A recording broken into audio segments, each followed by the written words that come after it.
అంటే మీ ఐడియాలజీ ఏంటనేది తెలుసుకోవాలనేది నా ఇంటెన్షన్ అంతే. ఇలా అడిగారు, చాలా బాగుంది. నేను బయ్యారం ఖమ్మం సరిహద్దు ప్రాంతంలో ఒక అనగారినటువంటి మాలకులంలో పుట్టినటువంటి వ్యక్తిని. మా నాయన వ్యవసాయ కూలీదారుడు. మాకు దగ్గర ఉన్న పొలం ఉన్నది. మా తాతలు ముత్తాతలు వాళ్ళ తాతలు దొరల భూస్వాములకు వ్యతిరేకంగా రజాకారులకు వ్యతిరేకంగా పనిచేసి ఎర్రజెండా ఉద్యమంలో అమరులయ్యి మా దగ్గర న్యూ డెమోక్రసీ ఉంటుంది. అంటే నీ నేపథ్యం ఓకే శ్యామ్, నీ నేపథ్యం గురించి కొంత అవగాహన ఉంది అండ్ ఇప్పుడు చెప్పావు, థ్యాంక్ యూ సో మచ్. ఇప్పుడు అంటే నీ ఐడియాలజీ ఏంటి అసలు, దేని గురించి పనిచేద్దామని వీసీకే పార్టీలో జాయిన్ అయినావు కదా ఇప్పుడు? అంటే వీసీకే పార్టీ ద్వారా నువ్వు సమాజానికి ఏం చేద్దాం అనుకుంటున్నావు? లేదు నీ సామాజిక వర్గానికి అనుకుంటే సామాజిక వర్గానికి ఏం చేద్దాం అనుకుంటున్నావు? ఒక రాజకీయ పార్టీలో ఒక వ్యక్తి అందులోనే ఉంటాడని గ్యారెంటీ లేదు. ఇప్పటి వరకు నేను అందులో ఉన్నాను కాబట్టి వీసీకే పార్టీ మా ఐడియాలజీ ఏంటంటే, పార్టీ ఐడియాలజీ వేరు, నా పర్సనల్ ఐడియాలజీ వేరు ఉంటుంది కదా అన్న. పార్టీ ఐడియాలజీ చెప్పాలా, నా పర్సనల్ ఐడియాలజీ చెప్పాలా? రెండు కావాలి ఇప్పుడు.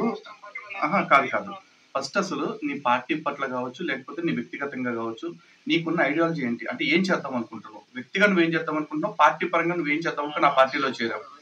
వ్యక్తిగా నేను ఏం చేద్దాం అనుకుంటున్నా అంటే అన్న, ఈ దేశంలో ఉన్నటువంటి సంపద వనరులు అందరికీ సమానంగా పంచి, కులం మతం లేకుండా మనందరం భారతీయులుగా బతికితే ఈ దేశంలో ఉన్నటువంటి సంపన్న వర్గాల దగ్గర ఉన్నటువంటి సంపద మొత్తం నిరుపేదలకు సమానంగా పంచి, ఏ దేవుని నమ్మే వాళ్ళు ఆ దేవుని మొక్కుకొని పరమతాలను దూషించకుండా శుభ్రంగా ఆరోగ్యంగా అందరూ బతుకుతే సుఖ సంపాదిస్తాను చూడాలని ఉన్నాను. గుడ్, మంచి ఆలోచన. అయితే నాకు డౌట్ ఏంటంటే, ఇప్పుడు అంబానీ అదానీతో పాటు భారతదేశంలో ఉన్న ధనవంతులందరి యొక్క సంపదని కూడా సమానంగా పేదలందరికీ కాదు, భారతదేశంలో ఉన్న అందరి దగ్గర ఒకే మాదిరి సంపాదన ఉండేలాగా చేసేద్దాం.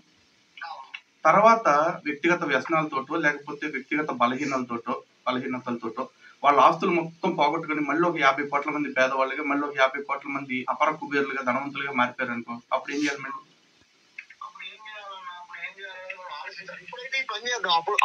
అలా కాదు ఇప్పుడు అప్పుడు తోచిన పని అప్పుడు చేసుకుని వెళ్ళిపోదాము అంటే అది ఒక నాయకుడి లక్షణం కాదు. నువ్వు ఒక నాయకుడిగా చెప్పుకుంటున్నావు కాబట్టి నువ్వు అలా మాట్లాడకూడదు. నీకంటే ఒక విజన్ ఉండాలి. ఇప్పుడు సంపద పంచడానికి నేను ఓకే అంటున్నాను, సంపద పంచాలన్న ఆలోచన నేను అంగీకరిస్తున్నా. కానీ పంచిన తర్వాత మళ్ళీ వ్యక్తిగత వ్యసనాల వల్ల, బలహీనతల వల్ల మళ్ళీ కొంతమంది పేదవాళ్ళు లేకపోతే మళ్ళీ అప్పుడు ఏమంటారు, కష్టపడి సంపాదించుకున్నాడు అందరి సొమ్ము మళ్ళీ అందరికీ సమానంగా పంచమంటారు.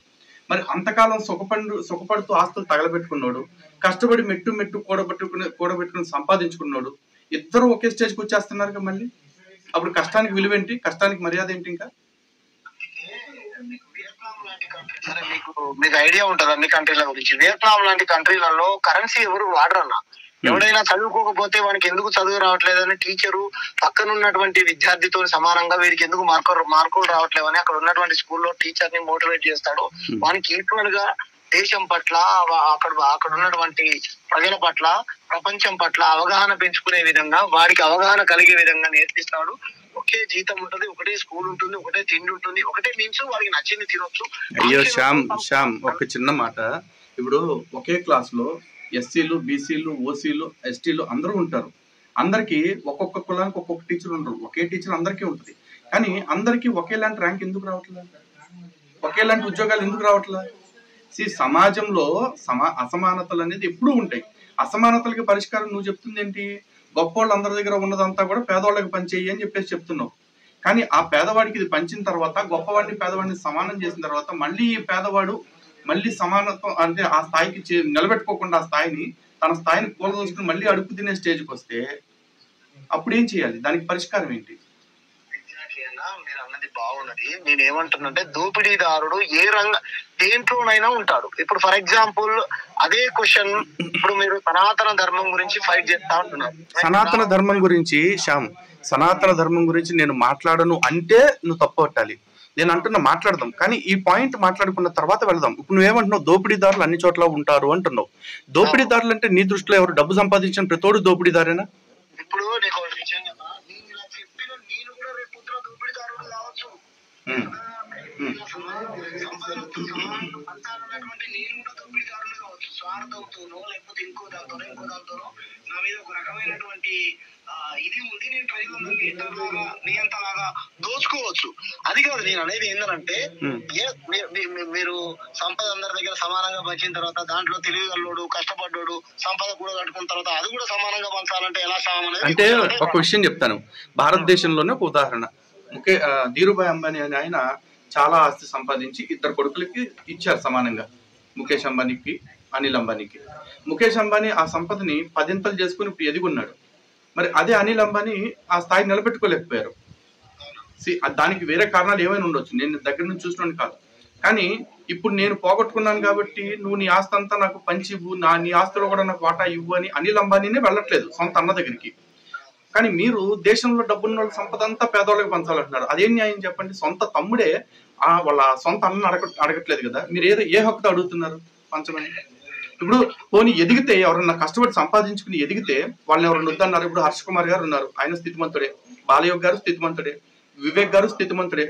వాళ్ళందరూ డబ్బులు సంపాదించుకుంటే మీరు ఫలానా కులాలకు సంబంధించిన వాళ్ళు డబ్బులు ఎలా సంపాదిస్తారని ఎవరు అంటలేదు కదా. వాళ్ళు క్యాపిటలిస్ట్ అంటే దానికి సమాధానం లేదు. సంపాదించుకున్న ప్రతి కాదు నీ మాట ఎట్లా ఉందంటే సంపాదించుకుంటే చాలు ఇంక వాడు క్యాపిటలిస్ట్ అయిపోతాడు అన్నట్టే ఉంది.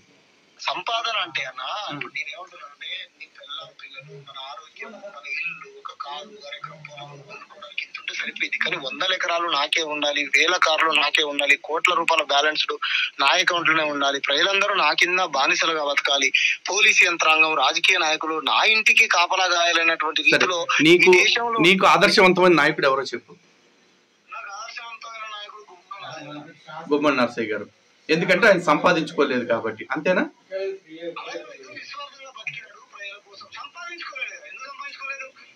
కష్టపడి కారు కొనుక్కున్నాడు, కష్టపడి కష్టపడి రోజు కూలి పని పోయి ఫోన్ కొనుక్కున్నాడు, కష్టపడి రెక్కల కష్టంతో కొనుక్కున్నాడు మరి ఎంత కాలంగా జరుగుతున్న ఈ సామాజిక ఉద్యమాల్లో గుమ్మడి నరసయ్య గారు తప్ప ఇంకో నాయకుడే కనపడలేదా మరి చెప్పుకోవటానికి? రెండో సుందరయ్య గారు కనిపించారు. సుందరయ్య గారు కనిపించారు. ఇంకా చాలా మంది ఉంటారన్న.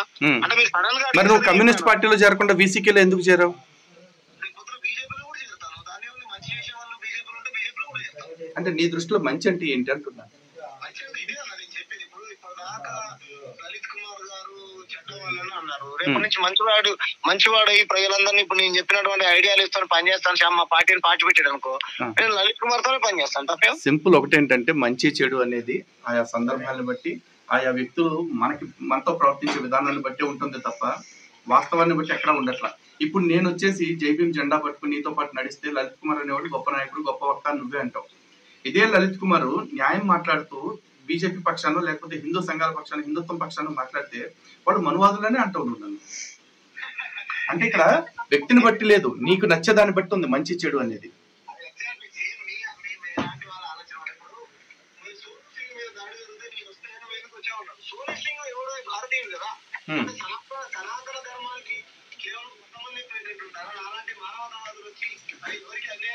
ఆ దాడి ఏ కారణంగా జరిగింది సోను సింగ్ మీద? వాడెవడు అంటే ఎవడాడు? అదే ఇప్పుడు మా ఆరోపణ అన్నావు గాని కాల్చినోడు ముస్లిం అని తెలిసి కూడా వాడు ముస్లిమే, వాడు కేవలం మతం కారణంగా వాడు ఆహారానికి వీళ్ళు అడ్డుపడుతున్నారన్న కారణంగా చంపాలని చూశాడు అని చెప్పట్లేదు. చూసావా? ఎందుకు ఈ సెలెక్టివ్ సింపతి ఎందుకు నేను అనేది అది.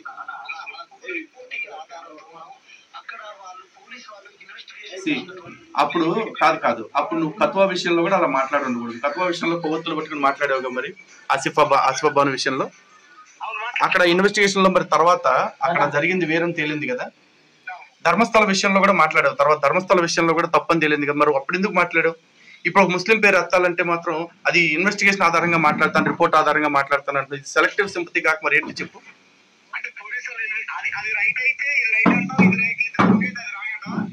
నేను అనేది అది కాదు. అంటే ఈ విషయంలో మతాన్ని ఎత్తి మాట్లాడిన మీరు ఈ విషయంలో ఎందుకు మాట్లాడలేదు అంటున్నా. సోను సింగ్ విషయం, ధర్మస్థల విషయంలో మాట్లాడారు, హిందూ ఆలయంలో జరుగుతుంది, ధర్మస్థలంలో ఎన్నో ప్రాణాలు తీసేస్తున్నారు, దాని గురించి ఈ ఆర్ఎస్ఎస్ కూడా మాట్లాడేందని మాట్లాడావు.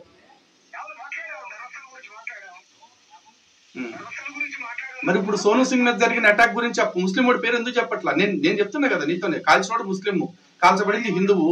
అక్కడ పహల్గామ్ లో కాల్చింది తురకోడు, కాల్పించుకున్నోడు హిందువు, ప్యాంటులు తీసి నువ్వు హిందువా కాదా అని చూసి చంపారు. అలాంటి వాటిలో నీకు మతం ఎందుకు గుర్తు రావట్లేదు? వాళ్ళు మతం కారణంగానే చంపుతున్నారు. చంపేటప్పుడు వాడు నారాయ తక్బీర్ అల్లాహు అక్బర్ అంటూ నినాదాలు చేస్తా ఉన్నాడు. కానీ జై శ్రీరామ్ అంటూ గోరక్షణ చేస్తున్నారని, లేకపోతే జై శ్రీరామ్ అంటే ఉన్న రెండు దెబ్బలు బీకారని దాన్ని హైలైట్ చేస్తున్నారు కదా. అల్లాహు అక్బర్ అంటూ అడ్డంగా కాల్చేసి చంపేస్తే ఎందుకు మాట్లాడలా?